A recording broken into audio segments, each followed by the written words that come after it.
Lepo pozdravljeni. Danes si bomo pogledali nekaj res posebnega. Načrt za, recimo temu, revolucionaren gamerski studio. Ampak to ni samo še ena pisarna, gre za celosten ekosistem, ki je zasnovan z enim samim ciljem – da ustvarja legende. Poglejmo si to vizijo od blizu. In vse se začne s tole mislijo, ki je pravzaprav jedro vsega.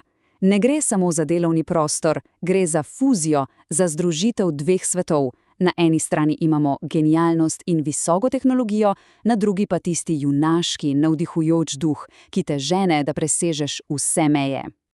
Ta vizija je v bistvu odgovor na vsa tista sima nenavdihujoča delovna okolja, ki jih poznamo. Cilj je preprosto preoblikovati pisarne v prave ekosisteme za inovacije, v okolja, kjer ima vsaka ideja, še tako nora, možnost, da se razvije v nekaj res izjemnega. Kar je pri vsem tem res zanimivo, je, da ta futuristični koncept ne lebdi nekje v zraku. Trdno stoji na tleh, saj črpa navdih iz resničnih, obstoječih podjetij. Gre za preplet najboljšega iz različnih svetov. Od Rimčevega pristopa, kjer inovacije dihajo po celem kampusu, do Ferrarijeve obsedanosti z detajli in umetniško natančnostjo. Vse to je združeno v eno celoto. Okej, dovolj teorije. Poglejmo si, kako ta vizija dobi svojo fizično obliko. Začnimo z arhitekturnim načrtom kampusa in njegovo, milo rečeno, ikonično osrednjo zgradbo. V samem središču vsega stoji, seveda, stolp maščevalcev. Ogromna zgradba iz stekla in jekla. In podobno kot njegov filmski dvojnik, tudi ta služi kot glavno vozlišče celotnega kampusa. Je simbol moči, elegance in predvsem sodelovanja. Ampak to ni samo neka statična, lepa zgradba, daleč od tega. Zasnovana je tako, da dobesedno živi in diha z ekipo. Predstavljamo si fasado, katere LED luči spreminjajo barvo glede na ritem delovnega dne. Zjutraj morda umirjeni odtenki, popoldne pa bolj energični, da dvignejo moralo. Ob dnu so modularni paviljoni, ki jih lahko hitro prilagodiš za nove projekte. Vsak del stolpa, od observatorija na vrhu za strateške sestanke do odprtega atrija spodaj, je tam z razlogom, da spodbuja dinamiko in sodelovanje. Super, zdaj pa gremo noter, čaka nas hitra tura po tematskih delovnih prostorih. In vsak od njih je, kot bomo videli, funkcionalno zasnovan tako, da navdihuje točno določeno vrsto dela in sprošča ustvarjalni potencial.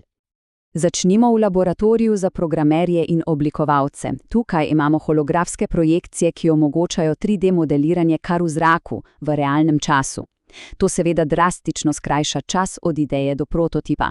Zraven pa so še asistenti z umetno inteligenco, ki ne samo da predlagajo izboljšave kode, ampak tudi optimizirajo algoritme. S tem se programerjem sprosti čas za reševanje tistih res kompleksnih, kreativnih problemov. Skratka, okolje narejeno za hitre iznajdbe. Potem pa pridemo v nekaj čisto drugega, v masivno, skoraj katedralno dvorano, ki spominja na Asgard. To je prostor za umetniško ekipo. Umetniki tukaj uporabljajo digitalna orodja, ki so nekakšna sodobna verzija Mjolnirja. Z enim udarcem lahko s pomočjo umetne inteligence generirajo na desetine različnih variacij konceptov. To ne samo pospeši delo, ampak predvsem spodbuja eksperimentiranje, ki bi bilo sicer časovno preprosto nemogoče. Tukaj se rojevajo svetovi. Tudi testiranje, ki je ponavadi precej monotono delo, tukaj postane prava misija. Imamo labirint sob s senzorji gibanja, kjer preizkuševalci ne iščejo samo hroščev, ampak aktivno preizkušajo meje igre. Še več, napredno senzorska tehnologija v realnem času meri biometrične reakcije uporabnikov, ki so zmedeni, ki je navdušeni, to daje razvijalcem takojšnje, nefiltrirane povratne informacije. Seveda pa vsa ta intenzivnost zahteva tudi protiutežo. Zato je dobro počutje absolutno ključno. Od dinamične telovadnice z VR simulacijami bitek, ki so odličen način za sproščanje stresa, do čisto sproščenega salona s projekcijami zvezdnega neba za kreativni premor. Vse to ni le nek lep dodatek, je strateška naložba v preprečevanje izgorelosti in ohranjanje tiste dolgoročne kreativne energije. V redu, vse to zveni super, ampak kaj pravzaprav poganja vso to magijo v ozadju? Poglejmo si zdaj nevidno, visokotehnološko infrastrukturo, ki je hrbtenica celotnega kampusa. V srcu stolpa je seveda reaktor ARK. To ni samo vir trajnostne čiste energije za celoten kampus. Je hkrati tudi superračunalnik, podatkovni center, ki zagotavlja ogromno procesorsko moč za vse simulacije, razvoj in testiranje iger. 2 muhe na en mah. In ta reaktor napaja cel kup tehnologij, ki so prepletene po celem kampusu, ampak so praktično nevidne. Od umetne inteligence, ki deluje kot nekakšen kreativni partner, do majhnih avtonomnih sidekick robotov, ki ti prinesejo kavo ali opremo, da ti ni treba vstati.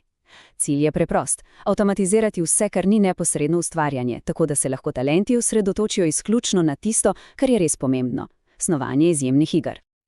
Arhitektura, prostori, tehnologija, ampak na koncu dneva je vse to zgrajeno za ljudi. Poglejmo si torej, kako je to okolje zasnovano, da neguje talente in, ustvarja legende. To nas pripelje do ključnega vprašanja. Kako lahko ena zgradba, pa naj bo še tako napredna, sploh ustvarja junake? No, odgovor seveda ni v stenah, je v kulturi in potovanju, ki ga vsak posameznik doživi znotraj tega ekosistema. To potovanje se začne že prvi dan.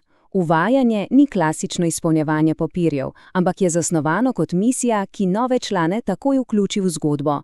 Sledi uravnotežen ritem, ki združuje osredotočeno delo in kreativno svobodo. In ves čas je prisotna spodbuda k osebnemu in profesionalnemu razvoju.